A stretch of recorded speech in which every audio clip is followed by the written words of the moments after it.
here you have the original vision of Zaytuna and what was actually taught at the time.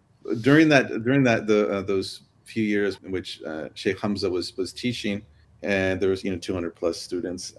There was no text, so what he would do is he would translate during the week the text, and there was a brother that helped him with the typesetting to have, so you'd have like the Arabic on one side and the English on the other, or you'd have Arabic English like that old Ibn Asher translation you probably remember.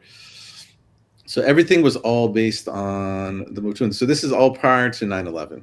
Mm. So once 9/11 happened, then everything kind of went in the direction it went. Mm. But back then, it was all about teaching the Mutun.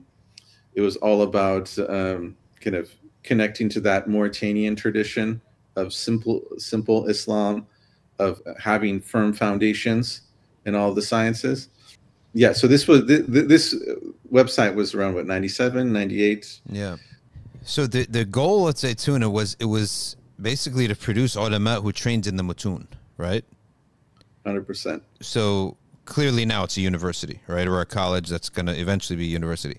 So you were there when it transitioned. That's a part of history that was, our little world, that we care about these things, and that was a big shift. So was it gradual? Was it a bit of a surprise? Did you see it coming, or how did that actually happen? So the original Zaytuna, like I was saying, was built on the Mutun, and they were moving. This is the Zaytuna Institute era, and everything was building towards that. And when I came back in 2001, that summer, this is before 9/11, and during the summer, they had Dean Intensive in Hayward, in the hood, on their 3-acre property. Yeah, I was actually there, believe it or not, as a volunteer.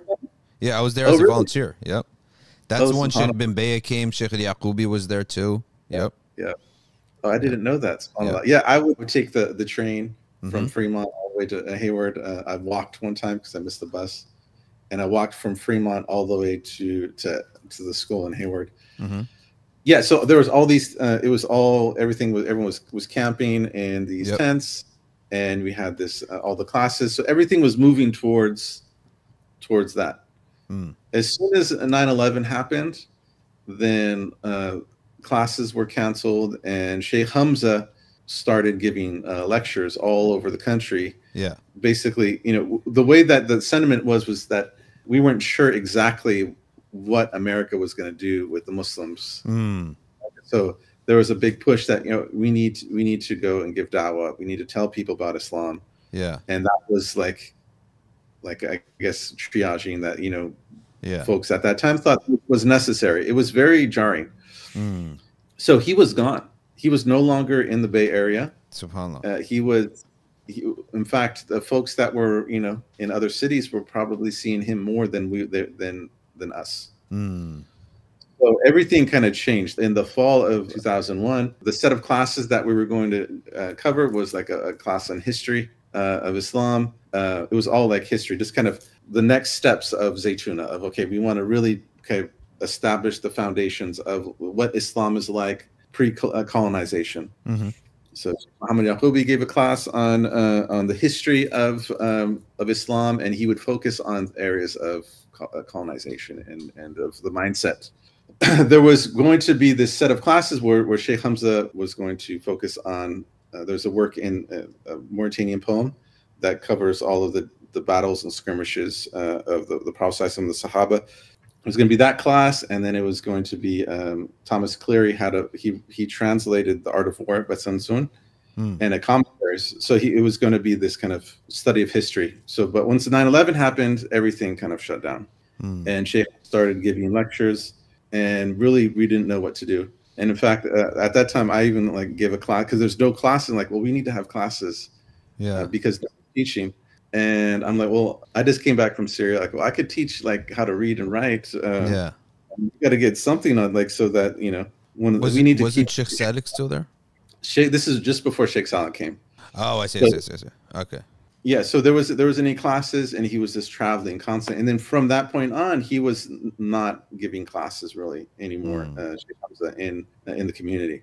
yeah, so then after that, then that's when Sheikh Saleh came, and I missed there was a little bit of friction that was there between Sheikh Saleh and the people at Zaytuna, but I wasn't there for that. I was in Mauritania at the time.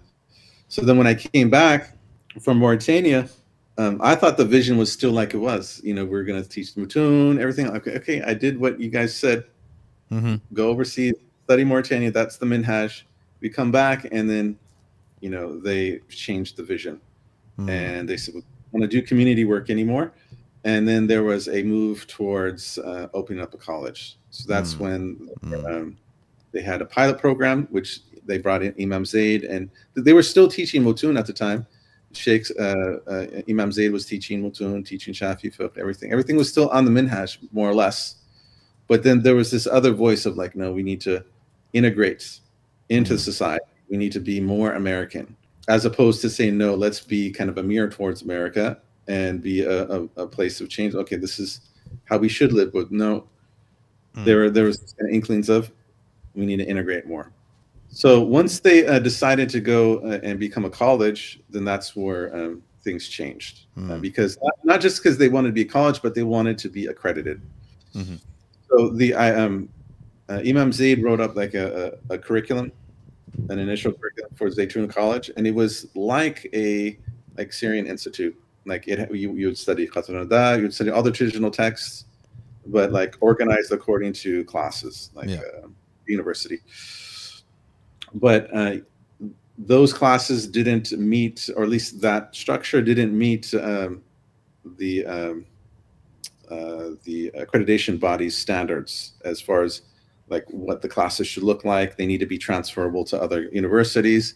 So then that's when they decided to go the full like liberal arts scene way of doing things, and they gutted all of the from the undergraduate program, and this became a liberal arts college. I'll tell you, the main part that was jarring is that Sheikh Hamza was a complete enemy of the university system. Like, he himself left it and boasted about leaving it. That's why a lot of people were like, hold on, wait, and now it's a university or a college, because like the message had always been the opposite, right? It's not that it was like a change, just a change. It was like the previous points were that this is useless. These colleges are useless. Even Islamic colleges, we were, taught that, these colleges are useless. I'm not talking about like Ma'had al-Fath or Ma'had Abi Nur or something, but I'm talking about like Islamic college of, these Arab countries where you sat in a classroom, took exams, and we were taught like, this stuff is useless. You should sit with shuyukh who are the living embodiment and read the mutun and absorb the mutun that they're teaching you and go live your deen. All right, a person has an institute, changes the methodology, but there are people who invested years in the original method.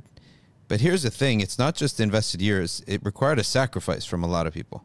A lot of people didn't go to the regular route of college and career, possibly holding or believing that we're going to stick to this and then we're going to have a role in this vision, in expanding it, right? But now that the vision's changed, how did those people adapt? Like, did they, what were the different reactions like? I mean, it was tough.